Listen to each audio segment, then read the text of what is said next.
disagree. Hell hath no fury like a man ridiculed.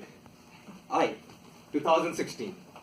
He sat right next to me, like a goldfish being stunned. His mouth was opening and closing, but no words came out. He gave me a jazzed expression and turned towards me.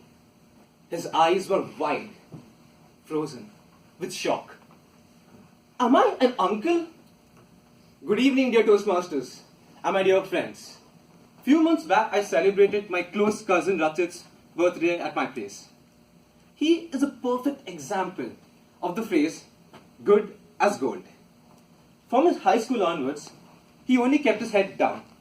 Never saw anyone in college or school just focused on his studies. His nose touched the book all the time. Since his 7th grade, he started preparing for IIT coaching and eventually cracked it. And then started flying his dreams. Go to US, have an MS degree, get a good job, do a good work over there, earn lots of money for 3-4 years, and then come back to India on deputation. So this is the story about that day when we celebrated his birthday. We all called all his India friends that night, and the party lasted to near morning. And the result of which, he woke up late, and I had to go and drop him back in the office. On the way, our vehicle stopped at a signal. And in the adjacent window, two very, very beautiful, very smart, very attractive girls came by in the two-wheeler and asked him for direction to a certain place. He was more than happy to help them out. After all, at that particular point, he was the knight in shining armor.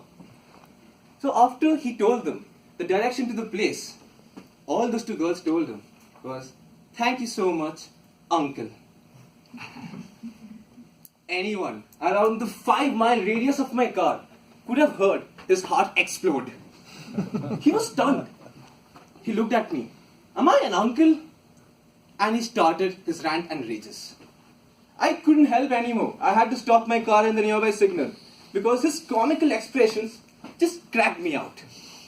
And it was a good thing that I reached safely to my office because I kept laughing all the way while driving. But I did one small mistake that morning. As soon as he got down from the vehicle, I narrated this entire incident to one of his office colleagues. And there started the wildfire in the office. Within 15 minutes, the entire office knew the story. That entire day, all the girls walked up to him and told him, "Happy birthday, uncle." Not only that much, even the elder women came up to him and told him, "How's the day, uncle?" And what worse can it be when you see a birthday cake in office saying, "Happy birthday, uncle." And I was blissfully unaware of this entire incident, enjoying the TV shows at house. When he comes in the evening, fully exhausted, I thought, let me play a bit more with him. So I nudged him, "Hey, uncle, how was your day?" That was the last uncle that he could take. And he just exploded over there. He threw his bag and told me, "What's wrong with all you guys?" That was interesting. And there started one of the most epic, emotional speeches that I've ever heard till date. A speech without reasoning, reckoning, rational. A speech mixed with emotions, anger, and other factors which I could not make out. And when he started, I was wondering, what do I do? How do I keep him shut down? So what I did was, I recalled my Toastmasters experience. Being a Toastmaster, somehow all the Toastmaster policies have got imbibed within me. So I thought, let me evaluate his speech. And he started. I was paying so much attention, I started focusing on his speech. I started observing his body movements. And I couldn't memorize so much. I took a pad and started noting down everything properly. And he kept on ranting and raging, and the speech went on and went on and went on. And finally, he just looked at me like this, like, "Aren't you going to say something?" And I'm like, "Yeah." Kept my pad down, stood up, looked at the clock, and then I started. "It's an amazing speech. You had a brilliant opening.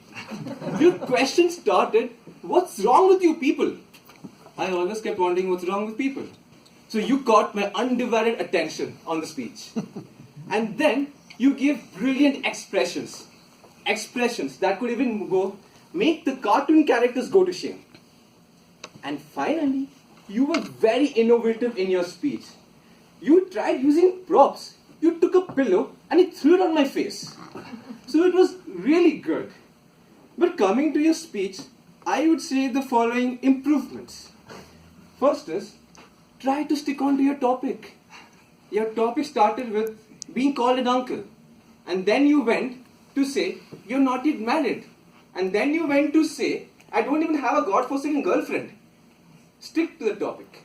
Do not bring office or anything into the speech. Focus. Point 1. Point number 2, stop yelling so much. Increase your volume, decrease it down. It's soothing for the audience to hear. And third thing, 13 minutes for a speech. Come on.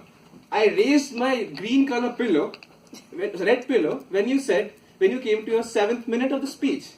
But no, you took another pillow which is green and knocked down my pillow.